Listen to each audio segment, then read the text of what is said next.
Assalamualaikum warahmatullahi wabarakatuh. Shalom, Om Swastiastu, Namo Buddhayo, Salam Kebajikan. Perkenalkan, saya Gregorius Sahid Nugraha Unung dengan NIM C10222111010, Prodi Agribisnis.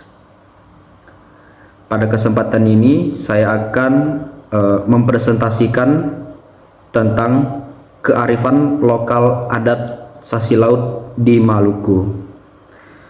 Baik, untuk mempersingkat waktu, saya akan mulai presentasinya. Nah, kita akan mengenal tentang kearifan lokal. Apa itu Sasi Laut di Maluku? Yang pertama itu, kearifan lokal adalah pengetahuan, nilai, keterampilan, dan sumber daya yang dimiliki oleh masyarakat lokal dalam berinteraksi dengan lingkungan alam dan sosialnya. Adat Sasi merupakan salah satu bentuk kearifan lokal yang diterapkan oleh masyarakat Maluku dalam pengelolaan dan perlindungan sumber daya alam, terutama sumber daya laut.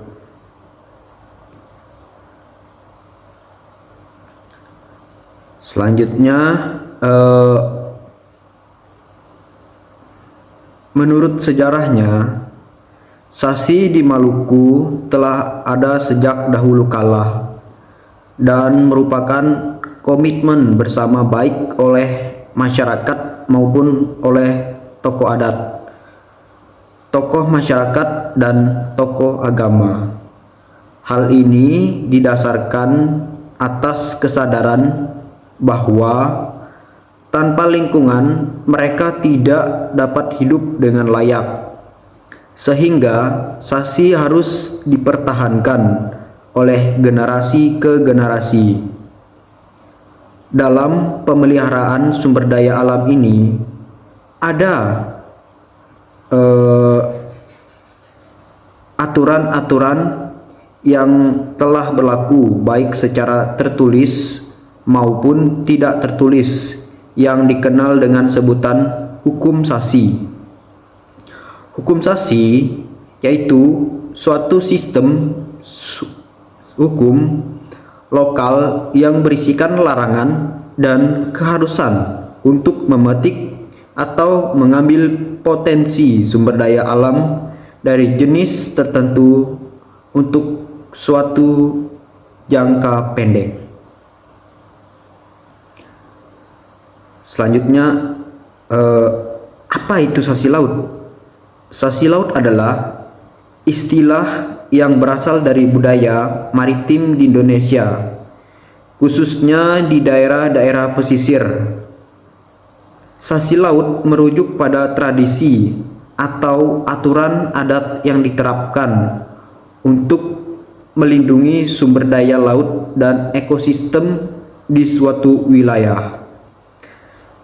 Tujuan utama dari Sasi Laut adalah untuk menjaga keseimbangan ekosistem laut dan memastikan kelangsungan hidup bagi ikan, biota laut, dan sumber daya laut lainnya. Selanjutnya itu ada penerapan Sasi Laut melibatkan pembatasan atau larangan tertentu terhadap kegiatan penangkapan ikan atau pengambilan sumber daya laut dalam periode tertentu. Misalnya, masyarakat setempat dapat menerapkan waktu tertentu dalam setahun di mana daerah tertentu dilarang untuk aktivitas penangkapan ikan guna memberikan kesempatan bagi populasi ikan untuk pulih dan berkembang biak. Nah, selanjutnya ada jenis sanksi yang berlaku di Maluku. Di sini kami mengambil dua jenis. Yang pertama itu sanksi laut adalah sanksi yang meliputi kawasan pantai dan laut yang termasuk pertuanan desa. Hal ini berarti segala kandungan laut yang dianggap penting oleh masyarakat setempat tergantung pada nilai ekonomis hasil laut tersebut. Yang mula-mula diatur oleh SASI adalah khusus ikan. Ini pun meliputi jenis ikan tertentu yang biasanya bergerak berpindah-pindah secara berkelompok seperti ikan lompa. Bila satu kelompok telah memasuki satu labuhan, maka masyarakat dilarang untuk menangkapnya. Sejak saat itu, sanksi mulai berlaku. Contoh sanksi laut seperti bialola, sejenis kerang maksud saya. Kemudian rumput laut, mutiara, dan ikan.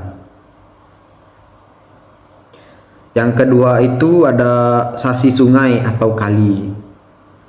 Adalah sanksi yang mengatur mengenai hal-hal yang tidak boleh dilakukan di kali atau di sungai.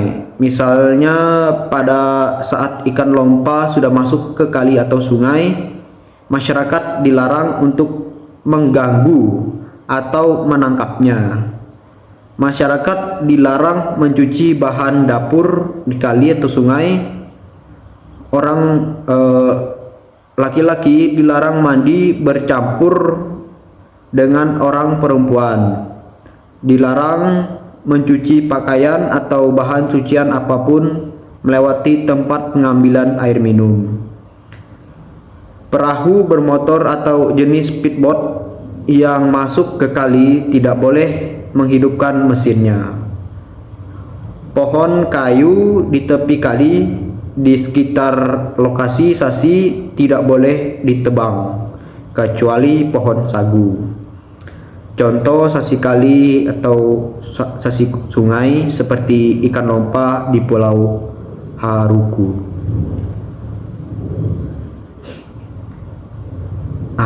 Adapun sanksi yang diberikan, di sini kami mengambil beberapa contohnya.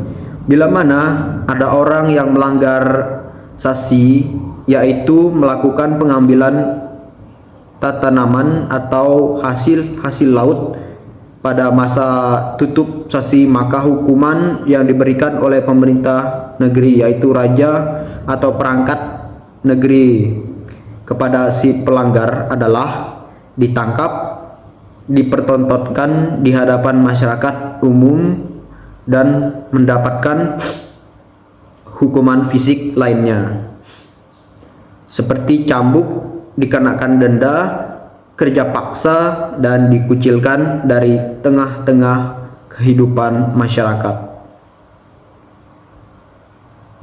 Selanjutnya, kasus yang pernah terjadi.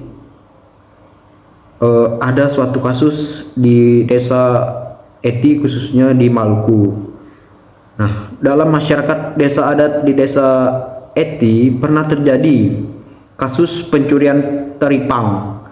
Hal ini terjadi karena masyarakat di desa Eti kurang menyadari akan tujuan dari pelaksanaan adat sasi, sehingga eksploitasi akan sumber daya alam dilakukan secara berlebihan tanpa mempertimbangkan dampak dari eksploitasi yang berlebihan tersebut, walaupun ada sanksi yang diberlakukan. Nah, bagaimana status hukumnya? Yang pertama itu ada perda. Ada suatu perda untuk di tingkat kabupaten atau provinsi di Maluku. Ini berdasarkan penelitian dari 11 kabupaten atau kota di Maluku. hanya ada satu-satunya kota yang telah membuat dan memberlakukan perda tentang peranata adat dan kearifan tentang peranata adat atau kearifan lokal Sasi, yaitu Kota Tual, Maluku Tenggara. Perda yang dimaksud adalah Perda Peraturan Daerah Kota Tual Nomor 4 Tahun 2013 tentang pedoman pelaksanaan HWR atau nama lain dalam wilayah Kota Tual. HWR adalah istilah dalam bahasa daerah setempat dalam kurung bahasa Kei yang berarti hukum adat Sasi. Nah, selanjutnya itu dasar pertimbangan dibentuk Perda nomor 4 tahun 2013 tentang pedoman pelaksanaan HWR atau nama lain dalam wilayah Kota Tual. Yang pertama itu bahwa dalam menyelenggarakan otonomi daerah mempunyai kewajiban melestarikan nilai sosial budaya, melindungi, menjaga, dan memelihara ketentraman dan ketertiban, persatuan dan kesatuan guna mempercepat perubahan dan kemajuan pembangunan daerah. Yang kedua, bahwa HWR atau nama lain sebagai salah satu peranata adat berfungsi mengatur dan melindungi hak-hak masyarakat adat termasuk sumber daya alam yang ada di dalamnya untuk dihargai, dihormati, ditaati, dan dilaksanakan. Yang ketiga, bahwa sebagai peranata adat HWR atau nama lain adalah tanda-tanda larangan yang diakui turun-temurun dan mengandung nilai-nilai sakral yang mengikat dengan tanda larangan dan sanksi. Yang keempat, bahwa berdasarkan pertimbangan sebagaimana dimaksud pada huruf A, B, dan C, perlu menetapkan peraturan daerah Kota Tual tentang pedoman pelaksanaan HWR atau nama lain dalam wilayah Kota Tual. Oke, yang selanjutnya implementasi pembangunan. Salah satunya adalah pembangun Kota Tual dengan memperhatikan peranata adat daerah. Kehadiran perda ini menunjukkan bahwa daerah, dalam hal ini pemerintah daerah setempat, juga menyadari akan kewajibannya untuk menjaga dan melestarikan nilai sosial budaya yang merupakan khas daerah di tengah kemajuan pembangunan yang terus berlangsung. Lanjutannya, pemerintah daerah juga ingin memastikan bahwa hak-hak masyarakat adat dalam pengelolaan sumber daya alam dapat terlaksana dengan baik dan memenuhi rasa keadilan masyarakat. Sebab pemerintah daerah memahami bahwa peranata adat HWR diakui sejak turun-temurun dan mengandung nilai sakral yang mengikat. Nah, adapun tujuan Perda nomor 4 tahun 2013 di wilayah Kota Tual. Yang pertama itu memberikan kepastian adanya tanda larangan dari pemilik hak kepada masyarakat untuk tidak melakukan kegiatan dalam bentuk apapun di tempat-tempat atau di lokasi tertentu dalam waktu tertentu. Yang kedua, menjaga dan melindungi kepemilikan hak masyarakat di tempat-tempat atau lokasi tertentu dalam waktu yang ditentukan.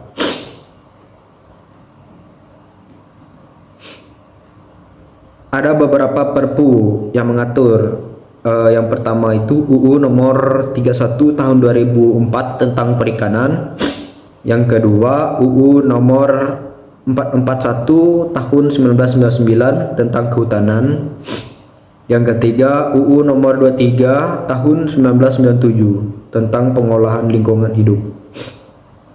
Nah, dari peraturan-peraturan ini dapat berperan memberikan perlindungan terhadap sumber daya alam dalam menjaga kelestariannya selain peraturan hukum adat, karena walaupun sudah ada peraturan hukum adat untuk melindungi sumber daya alam, tetapi masih saja ada yang melanggarnya. Sehingga diharapkan dengan peraturan di atas, maka tindakan-tindakan yang mengancam pelestarian sumber daya alam tidak ada lagi, karena peraturan-peraturan ini juga menyertakan sanksi-sanksi kepada pihak-pihak yang terbukti melakukan tindakan-tindakan tersebut. Dampak sanksi laut. Apa sih dampak sanksi laut? Dampak dari peraturan hukum adat sanksi laut yaitu masyarakat adat dapat memperoleh hasil laut yang banyak, karena selama berlakunya tutupan sanksi laut, semua hasil laut dilarang untuk diambil sampai tiba waktu buka sanksi. Dan dampak dari waktu hukum positif yaitu dengan adanya peraturan-peraturan tersebut, maka sumber daya alam dan lingkungan dapat terjaga dengan baik. Adapun pembahasan lanjutannya, di Desa Eti, hukum adat Sasi dalam menjaga lingkungan terutama laut sangat efektif, karena dengan adanya hukum adat Sasi ini, maka masyarakat tidak berani untuk mengambil sumber daya alam sebelum waktu buat sasi atau buka sasi. Di Desa Eti, pelaksanaan sasi sama dengan masyarakat Maluku pada umumnya.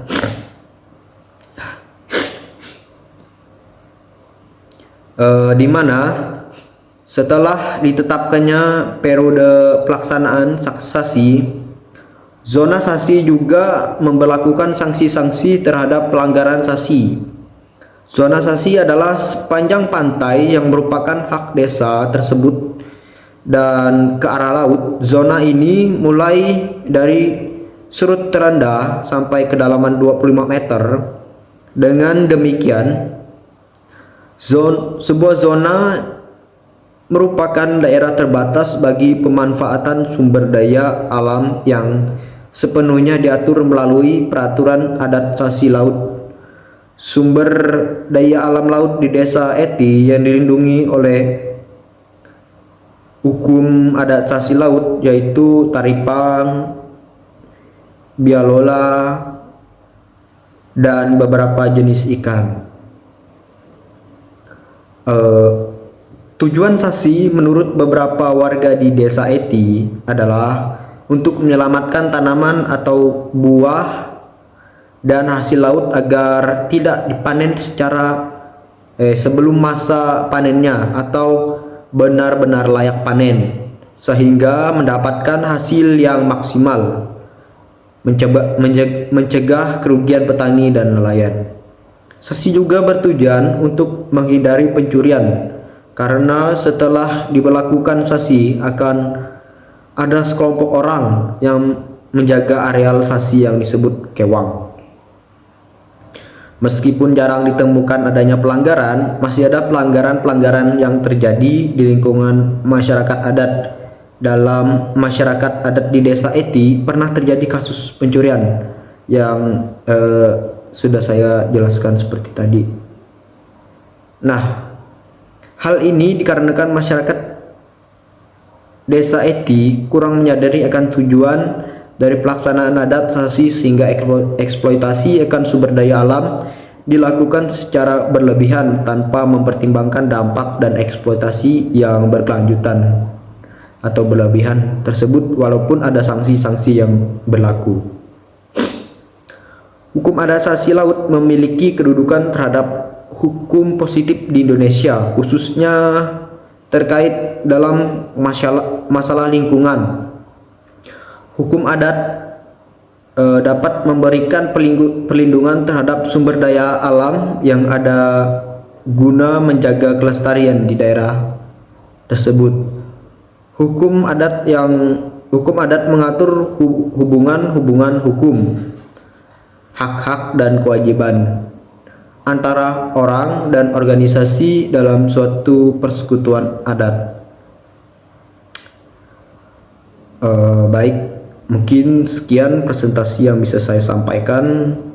Kurang dan lebihnya saya mohon maaf. Saya akhiri. Wassalamualaikum warahmatullahi wabarakatuh. Shalom, Om Swastiastu, Namo Buddhaya, salam kebajikan. Terima kasih.